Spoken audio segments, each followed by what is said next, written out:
Bapak-bapak, ibu-ibu, saudara-saudara kaum muslimin rahimakumullah.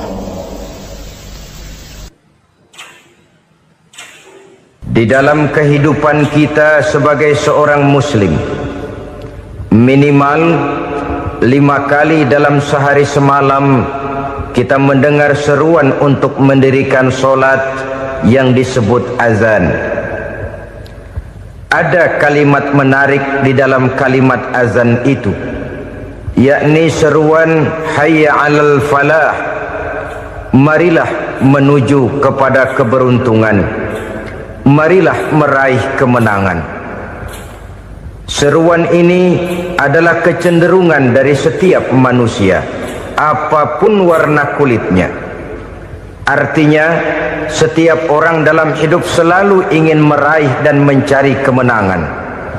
Kemenangan akan melahirkan kepuasan batin, dan kepuasan batin memberikan kebahagiaan.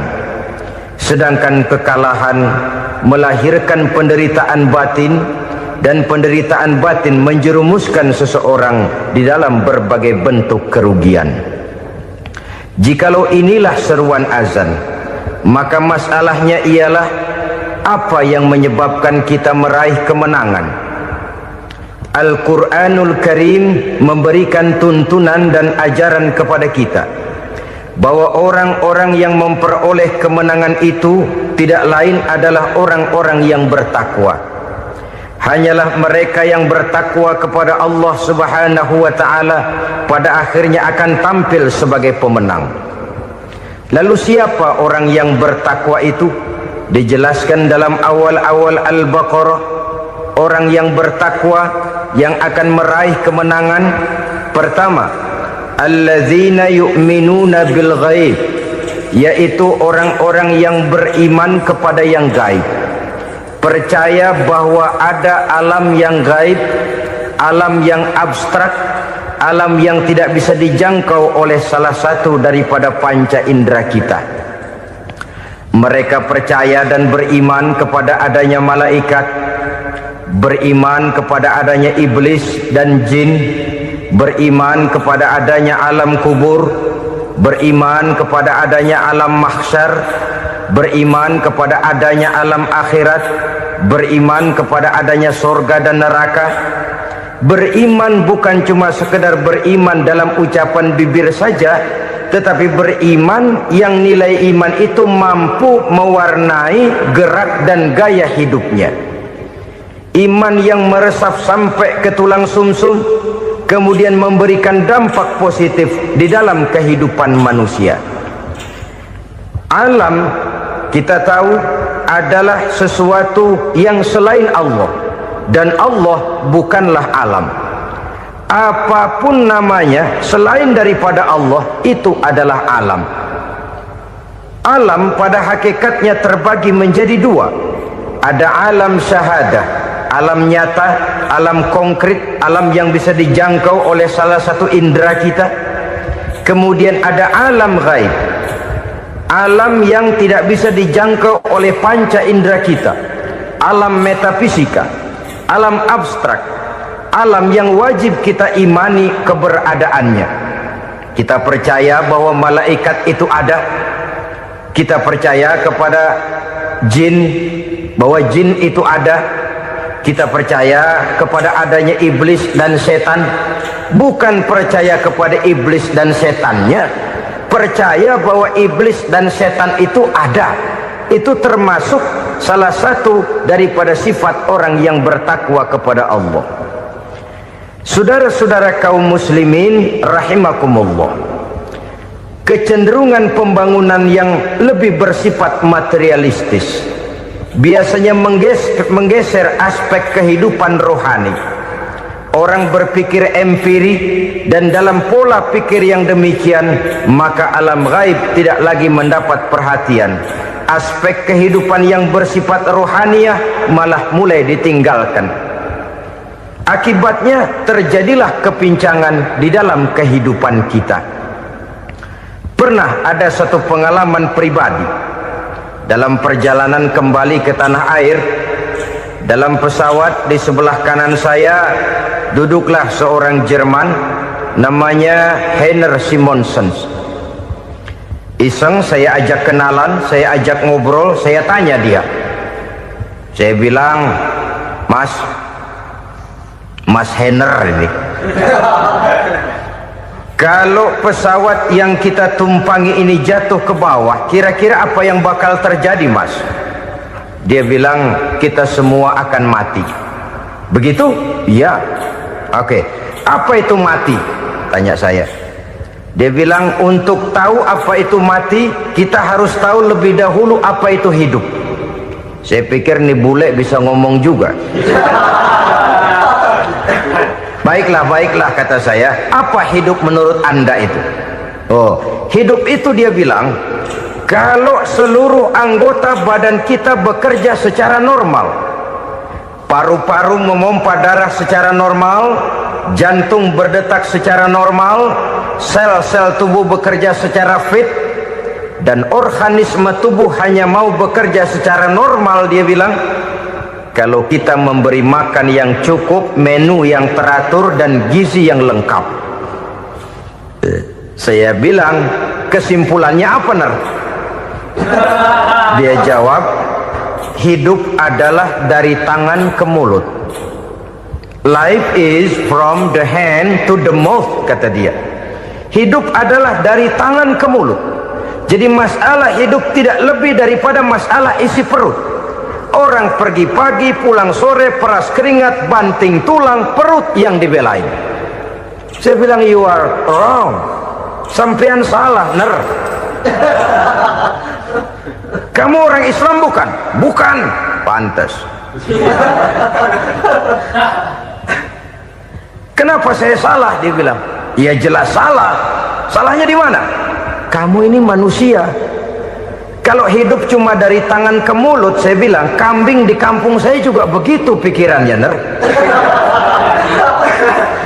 Itu kambing di kampung saya, asal perutnya kenyang, sudah hidup dia. Perkara besok bagaimana, lusa prospeknya macam mana, bulan depan ada apa, kambing nggak pernah mikir. Di kampung saya kambing juga pikirannya begitu. Kamu Kristen ya? Tadinya. Loh kok tadinya, lalu apa sekarang kamu ini? Dia bilang, sekarang saya netral. Saya tidak beragama, tapi saya percaya kepada Tuhan sebagai pencipta alam. Saya ingat benar dia bilang, I haven't any religious, but I believe to God as the creator of the world. Kenapa bisa netral begitu, Ner? Habis saya bingung, katanya. Islam bilang Islam baik, Kristen bilang Kristen baik, Hindu Buddha bilang Hindu Buddha baik, semua agama baik. Saya netral sekalian, nggak beragama. Yang penting saya percaya kepada Tuhan. Saya bilang, Ner, kamu ini kayak orang mau beli celana, lalu bingung. Yang satu bilang Levi's bagus, yang satu bilang Blue Jean hebat, yang satu bilang Wool England hebat. Celana ini hebat, celana itu bagus, celana ini hebat, semua celana bagus, kamu bingung. Akhirnya netral, tidak pakai celana. Itu juga salah. Saya pikir-pikir, kemudian saya melihat bahwa dua pola berpikir Heiner ini nampaknya sudah mulai menggejala di lingkungan masyarakat bangsa kita. Disadari atau tidak, secara jujur kita harus berkata, dua pola pemikiran Heiner ini mulai berkembang di tengah masyarakat bangsa kita. Pertama, pola pikir materialisme. Hidup adalah dari tangan ke mulut. Masalah hidup tidak lebih masalah isi perut. Itu yang perlu dibela, dan disitulah arti kehidupan. Pergi pagi, pulang sore, peras keringat, banting tulang untuk mempertahankan perut. Kalau sudah kemari cara orang berpikir, maka buat apa percaya kepada yang gaib? Untuk apa sholat? Untuk apa puasa? Untuk apa zakat? Untuk apa menghadiri majelis taklim? Tanpa kepercayaan kepada yang gaib, hidup berjalan menurut alur empiris dan materialis. Kalau sudah ke sana cara orang berpikir, biasanya orang lalu cenderung menghalalkan segala cara. Hanyalah orang yang percaya bahwa akhirat ada, hanyalah orang yang percaya bahwa alam kubur itu ada, hanyalah orang yang percaya bahwa malaikat itu ada, hidupnya akan lebih terarah dan terkendali. Karena kepercayaan kepada yang gaib, yang merupakan fase daripada kehidupan setelah hidup yang sekarang ini, mewarnai gerak pribadi seseorang di dalam dia melakukan kegiatan hidupnya. Pola berpikir materialisme, disadari atau tidak, mulai menggejala di lingkungan masyarakat bangsa kita. Hidup tidak lebih dari urusan tangan ke mulut, mulut ke tangan, tangan ke mulut. Asal perut sudah kenyang, hiduplah sudah. Perkara bagaimana prospek hari yang akan datang, bagaimana akhirat, tidak jadi persoalan. Ini yang oleh Nabi diperingatkan, ad-dunya sijnul mu'min wa jannatul kafir. Dunia adalah penjara bagi orang beriman dan surga bagi orang kafir. Dulu di zaman Belanda hadis ini pernah disalah tafsirkan, disalah artikan, digunakan sebagai senjata untuk mengkebiri dan membuat impoten umat Islam. Sudahlah umat Islam gak usah macam-macam, kata Belanda. Dunia ini kan penjara buat orang Islam, surga buat orang kafir. Di penjara jangan bertingkah.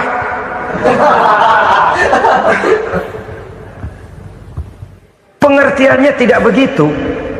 Dunia adalah penjara bagi orang mukmin. Artinya dalam kehidupan dunia seorang mukmin tidak bebas memperturutkan hawa nafsunya. Dipenjara hawa nafsunya. Sebaliknya surga bagi orang-orang kafir. Buat orang kafir surgalah dunia ini.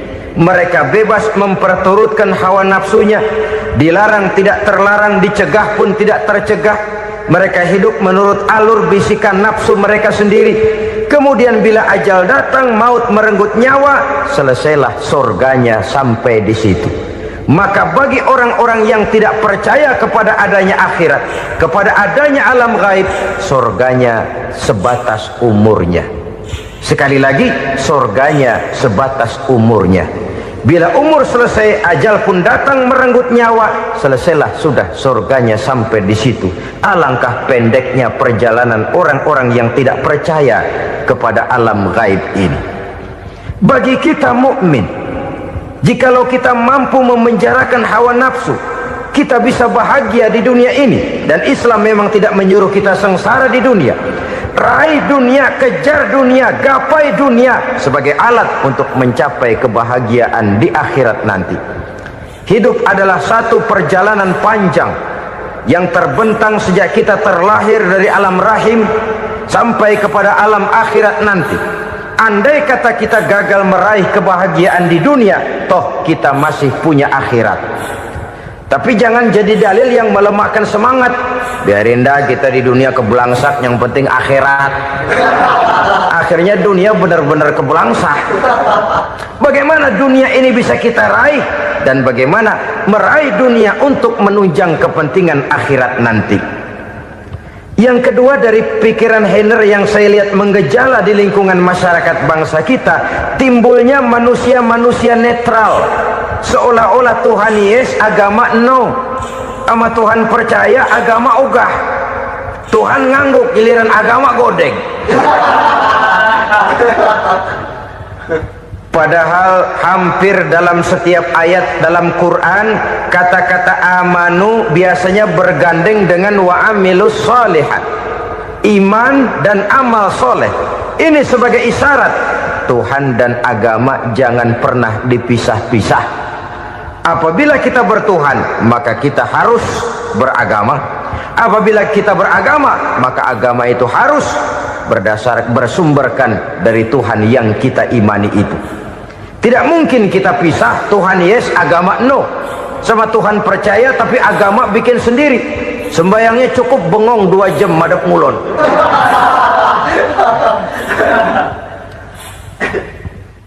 Saudara-saudara kaum muslimin rahimakumullah. Jadi dengan demikian, agama yang kita akui merupakan unsur mutlak di dalam pembangunan sekarang ini, merupakan bagian dari kehidupan yang menuntun kita bahwa di balik alam nyata ini, di balik alam syahadah ini ada alam gaib. Dan mudabbir, murabbi, yang mengatur, yang menguasai, yang memelihara, baik dia alam nyata, baik dia alam gaib, tidak lain adalah Allah Subhanahu wa ta'ala. Di sana ada satu super power, satu maha kekuatan yang kita perlu bersandar kepadanya. Sebagai makhluk nyata yang hidup di alam nyata, berbuatlah secara nyata sebagaimana harusnya kita berbuat. Karena Islam jelas bukan agamanya orang pemalas. Islam jelas bukan agamanya orang yang mengajarkan setelah selesai sholat boleh duduk, nggelenggem ayam-ayam, ndelohom, menghitung bintang di langit sambil menunggu keajaiban. Tidak. Islam adalah agama yang mengajarkan apabila sholat sudah selesai kamu kerjakan, bertebaranlah di permukaan bumi, cari karunia Tuhanmu. Jangan hidup berpangku tangan menunggu keajaiban, karena hidup bukan undian. Jangan berharap untung besar tanpa mau peras keringat. Tapi di sebalik itu toh kita juga harus yakin bahwa di sisi usaha nyata yang kita lakukan ada satu super power, satu maha kekuatan gaib yang menentukan berhasil dan tidaknya usaha kita. Kepercayaan kepada hal semacam inilah yang mendorong kita untuk mempunyai sandaran vertikal, agar jikalau usaha ini berhasil, kita tidak lupa diri dan lupa daratan. Jikalau usaha ini gagal, kita tidak putus asa dan buruk sangka, tidak cuplik pandangan dan sempit hati, tapi mampu melihat persoalan dengan kacamata putih sambil husnuzon kepada Allah Subhanahu wa ta'ala. Kita percaya malaikat itu ada yang namanya Raqib dan Atid, mengawasi gerak hidup kita sampai kepada gerak hati kita. Ini memberikan sugesti agar kita berhati-hati, tidak sejengkal tanah pun kita bisa berlindung dari pengawasan Raqib dan Atid. Ada Munkar Nakir yang akan menyoal kita di alam kubur. Ada malaikat Malik, penjaga neraka. Ada malaikat Ridwan yang menjaga surga. Kita percaya kepada adanya jin, kita percaya kepada adanya setan, iblis. Percaya kepada adanya, bukan mempercayai si setan, si iblis lalu menjadikannya sebagai teman. Tidak. Percaya bahwa mereka itu ada dan merupakan makhluk Allah yang gaib, yang diciptakan Allah Azza wa Jalla. Kepercayaan kepada alam gaib memberikan motivasi terhadap gerak lahir manusia, sehingga dengan motivasi kepercayaan kepada yang gaib, gerak lahir jadi lebih terarah, jadi lebih terpelihara. Pernah seseorang bertanya, "Pak, apakah adanya akhirat bisa dibuktikan secara ilmiah?" Saya bilang tidak bisa, tidak bisa. Kenapa? Karena yang berangkat nggak pernah pulang kembali lagi. Kalau dia pulang kemari bisa kita tanya bagaimana enak di sono. Cuma secara moral saya katakan, lebih beruntung orang yang percaya kepada akhirat daripada yang tidak. Sekarang saudara percaya akhirat ada, lalu saudara baik-baik di dunia, sholat, puasa, zakat, menolong orang lain, menebarkan kebajikan.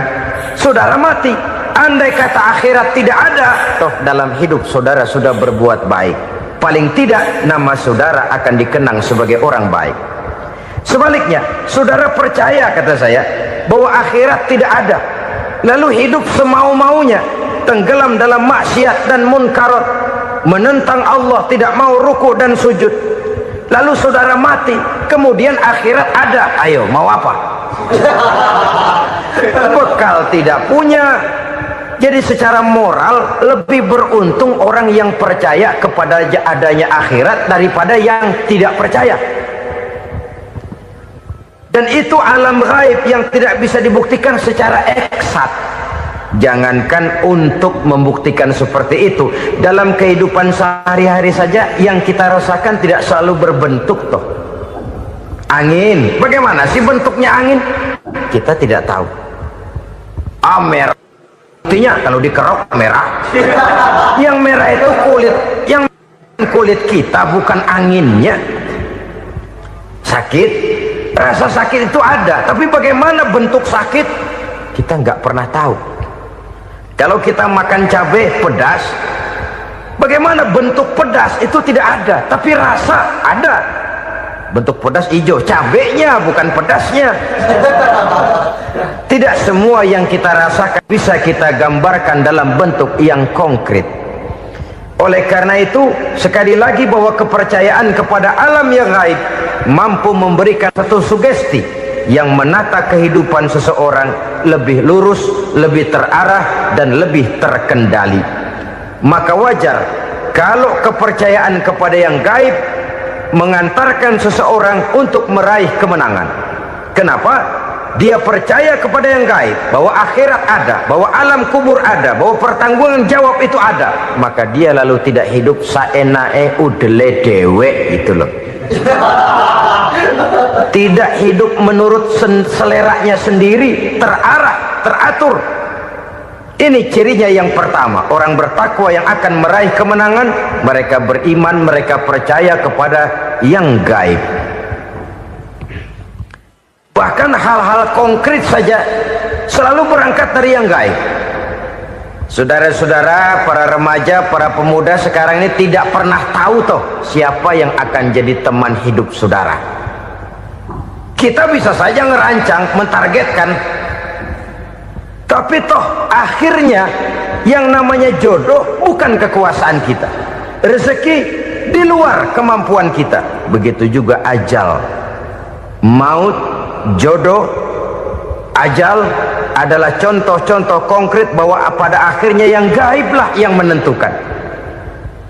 Bertahun-tahun ngelancong, emang jodoh seret nggak jadi.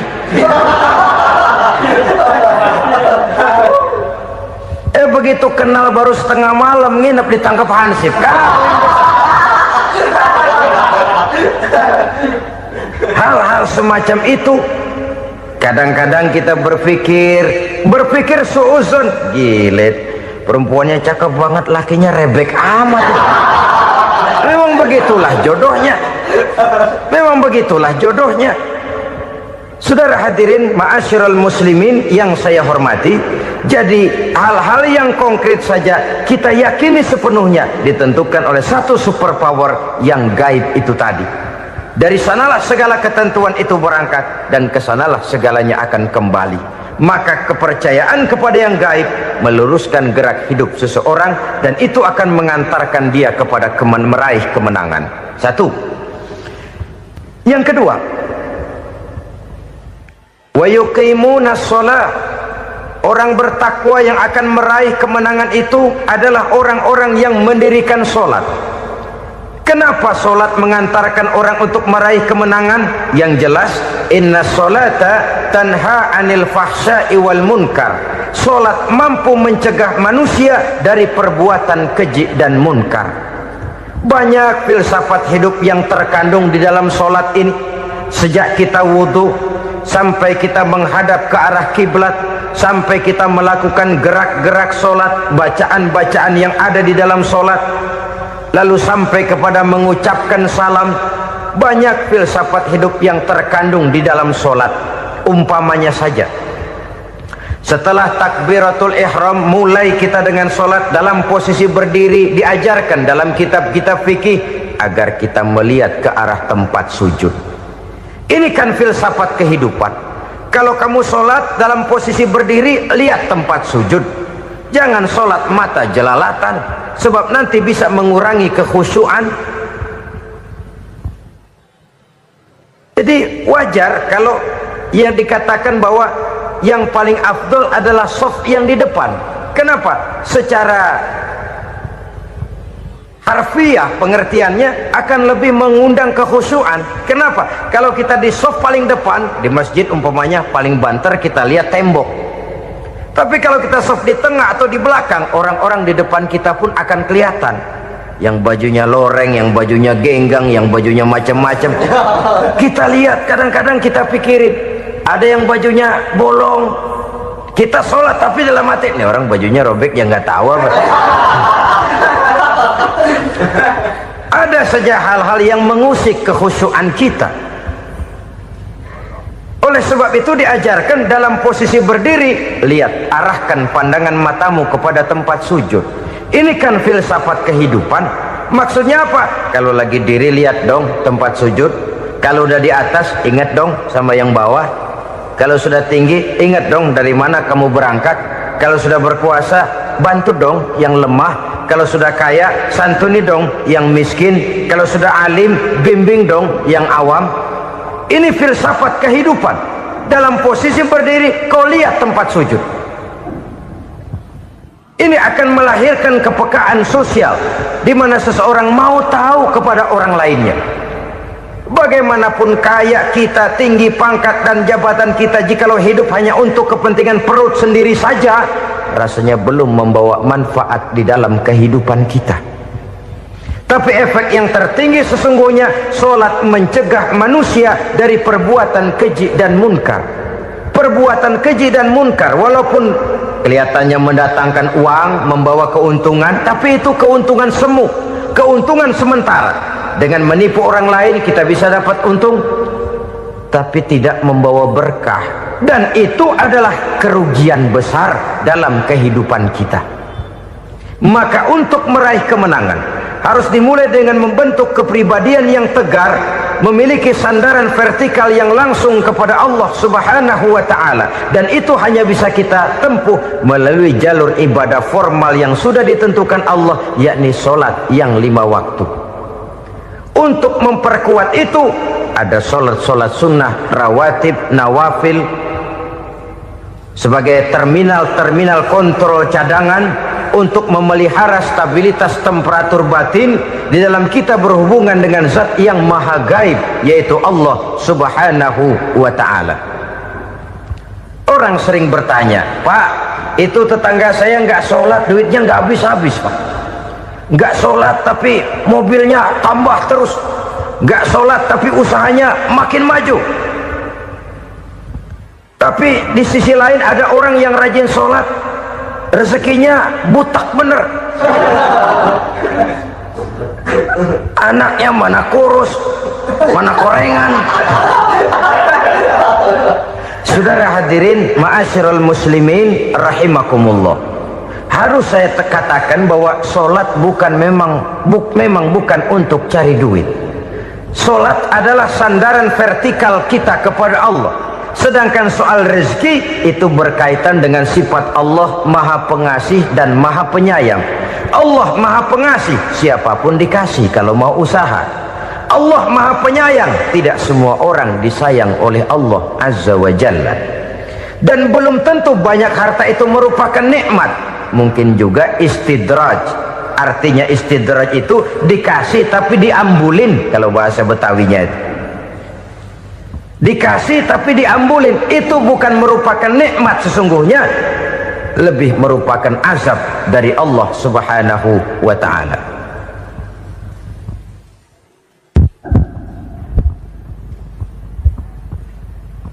Agama mempunyai sistem solat, dan kita umat Islam telah dituntun oleh Allah Subhanahu wa ta'ala yang wajibnya 5 kali dalam sehari semalam mendirikan solat, dan itu tentu berada dalam jangkauan kemampuan manusia.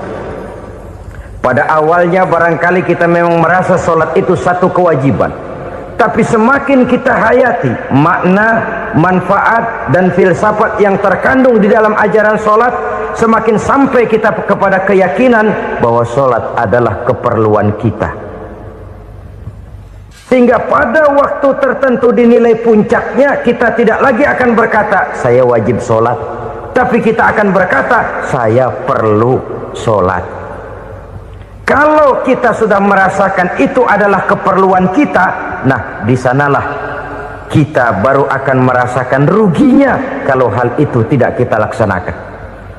Sepanjang kita masih berkata saya wajib sholat, kita akan lebih merasakan dia sebagai beban ketimbang sebagai keperluan. Yang jelas Allah tidak memerlukan ibadah yang kita laksanakan ini. Dengan kata lain, andai kata satu dunia penuh ini orang tidak ada yang sholat satu pun, Allah tidak akan turun dari jabatan Tuhan. Jangan lalu berpikir kalau kita ngambek se-RW kagak sembahyang Tuhan tekor kali ini ya. Tentu tidak. Itu perlunya kita, bukan perlunya Allah. Dan pada induknya kita akan berkata, saya perlu agama. Kalau secara induk kita sudah memerlukan agama, maka konsep-konsep yang ada di dalam ajaran agama itu pun adalah juga merupakan keperluan kita. Baik dia bernama sholat, baik dia bernama puasa, baik dia bernama zakat, baik dia bernama haji, seluruhnya adalah keperluan kita. Dan sesuatu yang kita perlukan apabila tidak kita laksanakan akan melahirkan kerugian di dalam kehidupan. Jangan heran kalau kita membaca riwayat perjalanan hidup para salafus soleh, orang-orang soleh. Ada yang tahajud sampai 100 rakaat, ada yang sholat malam kakinya sampai bengkak. Kita sekalinya bengkak biri-biri. Ada yang sholat membaca surah dalam Al-Quran sampai khotam Quran. Kok mau? Mereka sudah merasakan itu keperluan. Itu saja soalnya. Satu saat pun jikalau kita merasa bahwa itu keperluan saya, kita pun akan melaksanakan seperti itu. Keperluan saya dalam kehidupan. Inilah yang kedua. Yang ketiga, orang bertakwa yang akan meraih kemenangan itu, wa mimma razaqnahum yunfikun. Mereka membelanjakan sebagian daripada rezeki yang diberikan Allah kepada mereka. Mereka infakkan di jalan Allah. Ada satu dialog menarik. Satu hari seorang anak muda bertemu dengan seorang kakek-kakek yang sudah dikenalnya baik. Bertanyalah anak muda ini, "Kek, umur kakek berapa tahun?" 15 tahun, kata si kakek. Anak kakek berapa orang? 1. Harta kakek berapa banyak? 15 juta. Si anak muda ini bengong, lalu protes, "Kok kakek bohongin saya?" "Kenapa?" "Saya tahu umur kakek 70 tahun. Kenapa ngaku 15? Saya tahu anak kakek 5. Kenapa bilang 1? Saya tahu kakek miliuner, miliaran uang kakek. Kenapa ngaku cuma 15 juta? Begini, kata si kakek tadi, benar umur saya 70 tahun. Tapi dari umur yang 70 tahun itu baru 15 tahun terakhir ini saya merasakan ibadah kepada Allah. Meninggalkan maksiat, jauh dari segala macam munkarat. Maka yang 15 tahun inilah yang benar-benar saya rasakan sebagai umur saya. Benar anak saya 5, tapi yang 4 susah diatur. Cuman 1 rasanya nih yang bakal jadi si buah hati, belahan jantung, pelanjut cerita penerus sejarah. Cuma 1 ini yang saya harapkan, yang akan jadi anak soleh, yang akan membuat saya menerima pensiunan pahala. Kalau yang 4 apek dah, nggak ada harapan. Yang 1 nyekek botol melulu. Oh begitu, iya. Lalu kenapa kakek bilang harta kakek cuma 15 juta padahal saya tahu kakek uangnya miliaran, depositonya banyak? Ya karena 15 juta itulah yang saya ingat yang pernah saya belanjakan di jalan Allah. Saya merasa itulah harta saya yang sebenarnya. Yang miliaran yang saya simpan di bank kelak, kalau satu saat saya mati, akan jadi rebutan di antara anak-anak saya. Iya kalau anak saya soleh kayak yang 1 ini.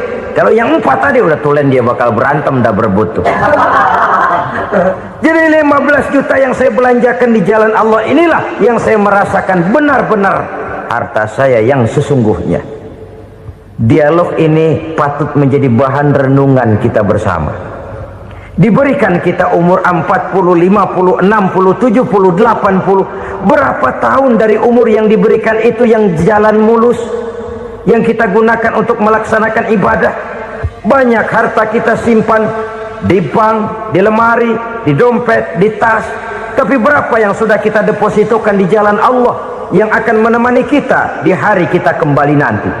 Maka orang bertakwa yang akan meraih kemenangan, wa mimma razaqnahum yunfikun, mereka membelanjakan sebagian dari rezeki yang diberikan Allah di jalan Allah subhanahu wa ta'ala.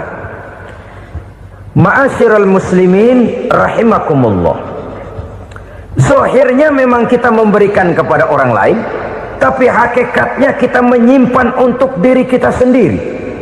Kita memberikan kepada yatim piatu 25.000, zahirnya kita memberikan si yatim, hakikatnya kan kita cuma nyimpan.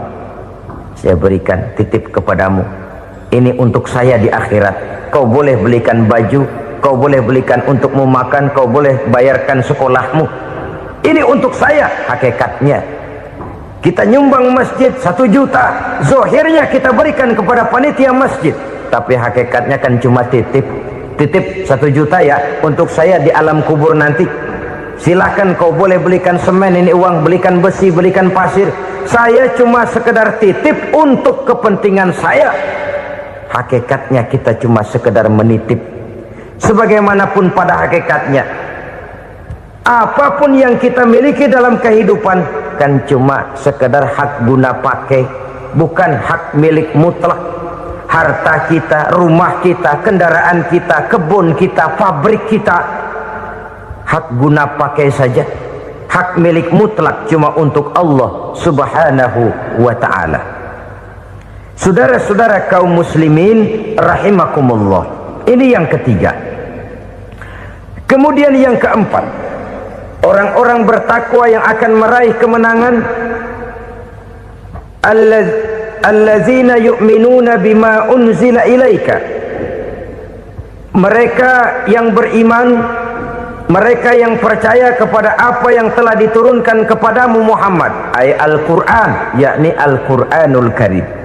Setelah percaya kepada yang gaib, mendirikan solat, kemudian menginfakkan sebagian dari rezeki yang diberikan Allah, mereka juga lalu percaya kepada yang diturunkan terhadap Nabi, yaitu tidak lain Al-Quranul Karim. Sekali lagi di sini, percaya bukan hanya sekedar percaya saja, tetapi percaya lalu menjadikan Al-Quran itu sebagai pedoman hidup. Sebab memang Al-Quran itu adalah GBHM, garis-garis besar haluan muslim. Apa yang harus kita lakukan, apa yang harus tidak kita lakukan, bagaimana mestinya kita bertingkah laku dan berbuat, seluruhnya tercantum di dalam Al-Quranul Karim. Itu sebabnya ketika satu hari Aisyah ditanya bagaimana akhlak Rasul, beliau menjawab, kana Rasulullah sallallahu alaihi wasallam khuluquhul Quran. Akhlak daripada Rasulullah tidak lain adalah Al-Quran. Jawaban simpel ini memberikan gambaran bahwa keseluruhan daripada konsepsi Quran sudah diterjemahkan dalam kehidupan Rasulullah sallallahu alaihi wasallam. Karena kita tahu akhlak adalah keseluruhan dari gerak hidup manusia, sejak ia berpribadi, berumah tangga, bertetangga, bermasyarakat, sampai kepada berbangsa dan bernegara. Al-Quran tetap memberikan sentuhan nilainya. Oleh karenanya, orang-orang yang bertakwa adalah orang-orang yang menjadikan Al-Quran sebagai pedoman dalam kehidupannya. Dan kita yakini Al-Quran diturunkan kepada Nabi Muhammad, bukan merupakan produk Nabi Muhammad. Isi dan redaksinya langsung dari Allah subhanahu wa ta'ala.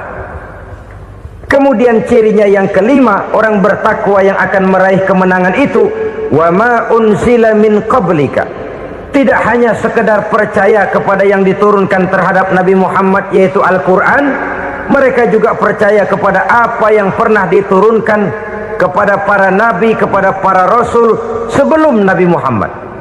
Percaya kepada adanya suhuf, percaya kepada adanya Taurat, percaya kepada adanya Injil, percaya bahwa Allah dahulunya sudah menurunkan